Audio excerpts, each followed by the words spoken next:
اللہ رب العزت نے انسانوں پر جو عبادات فرض کی ہیں اور جو ارکان فرض کیے ہیں، ان ارکان کو حدیث مبارک کی روشنی میں دیکھا جائے تو اللہ کے نبی صلی اللہ علیہ وسلم ارشاد فرماتے ہیں ارکان الاسلام 5 ہیں۔ شہادت اللہ الہ الا اللہ و ان محمد رسول اللہ۔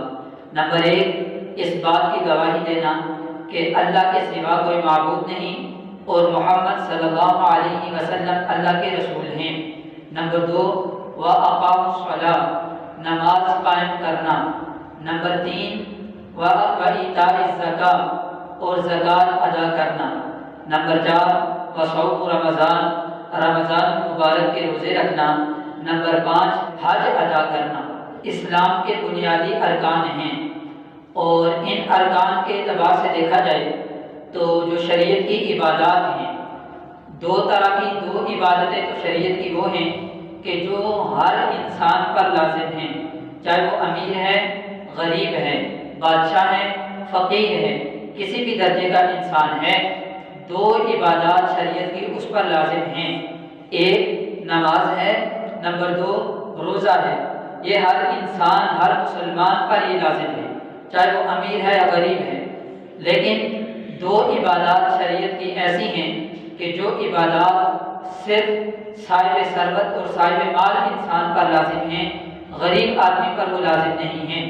ان میں سے ایک زکوٰۃ ادا کرنا، اللہ رب العزت کے لیے اللہ کے حکم کو پورا کرتے ہوئے زکوٰۃ ادا کرنا۔ نمبر 2، اللہ رب العزت کے لیے بیت اللہ کا حج کرنا۔ اب یہ حج کرنا یہ اللہ رب العزت کی عظیم عبادت ہے، اور یہ دیوانہ وار اور عشقی عبادت ہے۔ اب دیکھیں دنیا کے اعتبار سے اگر انسان کسی شخص سے محبت کرتا ہے تو اس محبت کی وجہ سے اس انسان کے سب سے پہلے ادب بجا لاتا ہے، اس کے سامنے ہاتھ باندھ کے کھڑا ہوتا ہے، اس کے ادب آداب کو پورا کرتا ہے۔ اور پھر محبت میں دوسرا کام کہ انسان کسی کی محبت میں جب اپنے آپ اپنا دل کسی کی محبت میں دے بیٹھتا ہے تو پھر انسان اپنے محبوب کی خاطر اس کے آگے جھکنا شروع کرتا ہے، اور اپنی سب سے پاکیزہ چیز جو پیشانی ہے اس کو بھی بچھا دیتا ہے۔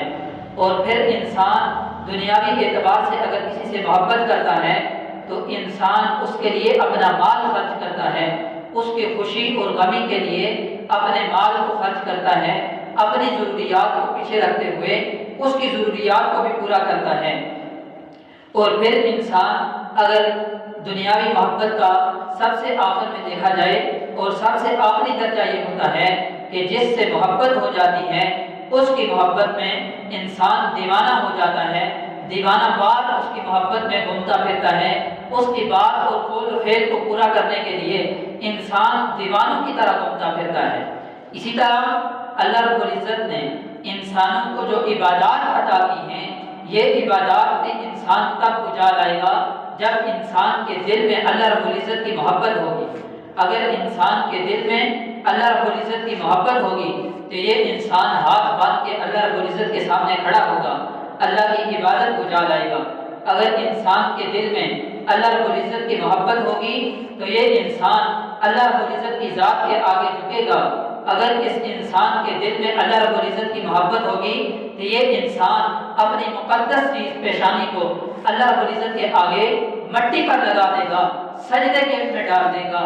اور پھر جب انسان میں اللہ رب العزت کی اس کے دل میں محبت ہوگی تو یہ انسان اللہ رب العزت کے نام پر، اللہ رب العزت کے حکم پر یہ مال خرچ کرے گا، صدقات ادا کرے گا، زکوٰۃ ادا کرے گا۔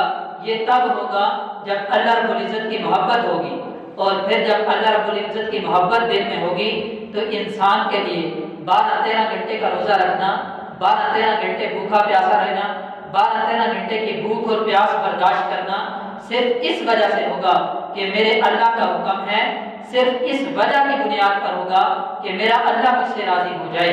لیکن یہ ہوگا کب؟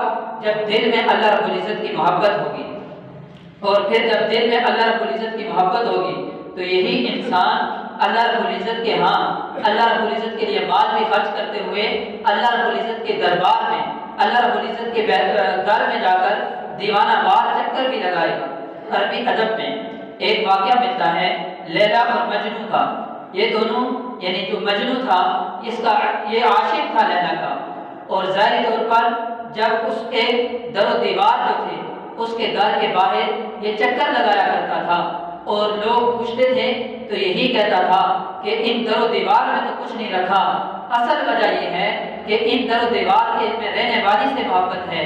اس لیے آج اگر انسان کو اللہ رب العزت سے محبت ہو تو حقیقت میں دیکھا جائے تو حرمین میں جائیں تو وہ بھی ایک پتھروں کا بنا ہوا کمرہ ہے، لیکن اللہ رب العزت کی محبت کے لیے انسان وہاں جاتا ہے، انسان وہاں جا کر اس اللہ رب العزت کے گھر کا طواف کرتا ہے، دیوانہ وار وہاں گھومتا ہے، اور پھر اللہ رب العزت کی محبت میں لبیک لبیک کی صدائیں لگاتا ہے، اور پھر اللہ رب العزت کے حکم کے مطابق بحجر اسود کو بوسہ دیتا ہے، اللہ رب العزت کے حکم کے مطابق صفا اور مروہ کے درمیان دوڑتا ہے، سعی کرتا ہے۔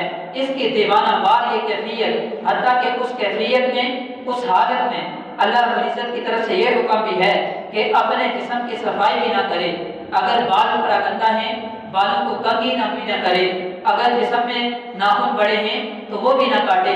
ایسی پراگندہ حالت میں اللہ کے حضور دیوانہ وار جب انسان گھومتا پھرتا ہے اور اللہ کی تکبیر کی صدائیں لگاتا ہے تو اس اللہ رب العزت کی رحمت بھی متوجہ ہوتی ہے۔ وہ اللہ رب العزت اس انسان پر اپنے انعامات اور اپنے کرم کی بارش فرماتے ہیں۔